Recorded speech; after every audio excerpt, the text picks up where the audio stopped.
For centuries, European ghost lore operated by a strict set of geographic rules. Phantoms were tied to physical architecture. They haunted consecrated churchyards, crumbling stone castles, and historic battlefields. You didn't carry a ghost with you. You had to trespass into its territory to encounter it. But in the 18th century, waves of Scots-Irish immigrants left those stone ruins an ocean away. They arrived in the dense, isolated wilderness of the Appalachian Mountains, a rugged frontier entirely stripped of the civic spaces and ancient parishes that used to anchor their supernatural beliefs.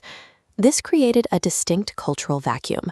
How exactly does a ghost story survive when the people who believe in it abandon their haunted geography? Lacking physical castles to house their myths, early settlers mapped their traditional anxieties onto the only permanent structure they had left, the family clan.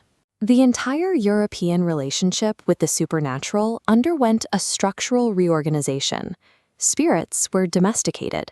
The ultimate example of this shift is the Banshee. Instead of remaining tied to a misty Irish moor, this ancient entity packed its bags and followed specific bloodlines across the Atlantic, traveling alongside successive generations as an inherited metaphysical asset.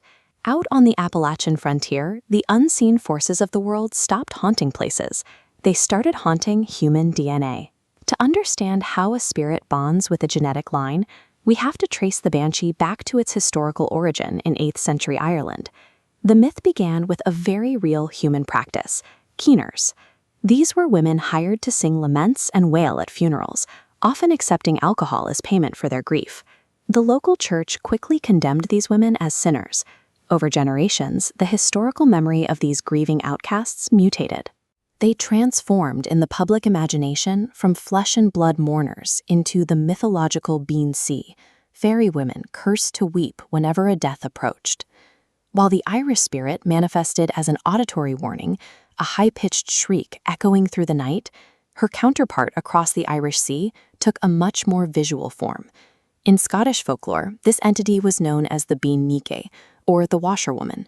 She foretold doom not by screaming, but by sitting quietly beside remote rivers, washing the blood-stained shrouds and armor of those who were destined to die. Whether it was a mournful cry in the dark or a phantom washing clothes by a stream, the biological function of the myth remained identical. The spirit ignored the surrounding geography to attach itself exclusively to the fate of a specific family lineage. When these families migrated to the American South, their ancestral spirits fractured into two distinct archetypes.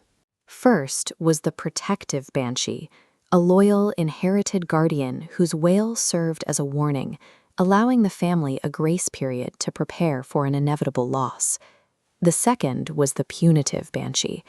This was a vindictive, red-eyed entity, born from violent curses and unresolved family grievances, lingering in the bloodline to celebrate the demise of those it despised. This intense focus on the bloodline mirrored a wider shift in Appalachian folklore. Because the family clan was the primary social unit, settlers mapped all their traditional omens directly onto the homestead, watching for danger through animal messengers like the barn owl. Inside a cabin like this, every domestic detail could signal a coming tragedy. Settlers covered mirrors after a death, stopped the clocks, listened for beetles in the walls, and propped open death doors to ensure a family member's spirit could exit the property without being trapped inside.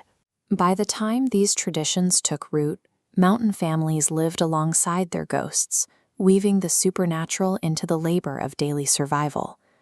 These eerie beliefs were built on the material realities of early mountain life. Extreme geographic isolation meant most families were a day's walk from a doctor. In an environment defined by high infant mortality and sudden sickness, the unknown was a constant threat. This isolation took a crushing psychological toll on early farmers and coal miners. They faced daily, uncompensated risks, where a failed crop or a sudden accident could erase a bloodline overnight. Externalizing this trauma into a system of trackable rules, like listening for a ticking beetle or watching for a news bee, provided a necessary sense of agency. It gave the settlers a way to explain and anticipate the unpredictable. These beliefs functioned as a methodology for navigating a high-risk environment. They allowed a traumatized population to process grief through inherited stories and to enforce moral codes that kept the community together. A warning from a family banshee offered these isolated households the one resource the wilderness denied them: time. It was a mechanism for mental preparation, ensuring no loss was truly sudden. The evolution of these tales suggests that our deepest hauntings are not attached to ruins or battlefields. We carry them forward in our family stories, using the memory of our ancestors to protect the future of the bloodline. Thanks for watching. Please join us again next time for more history from the mountains. Don't forget to like and subscribe,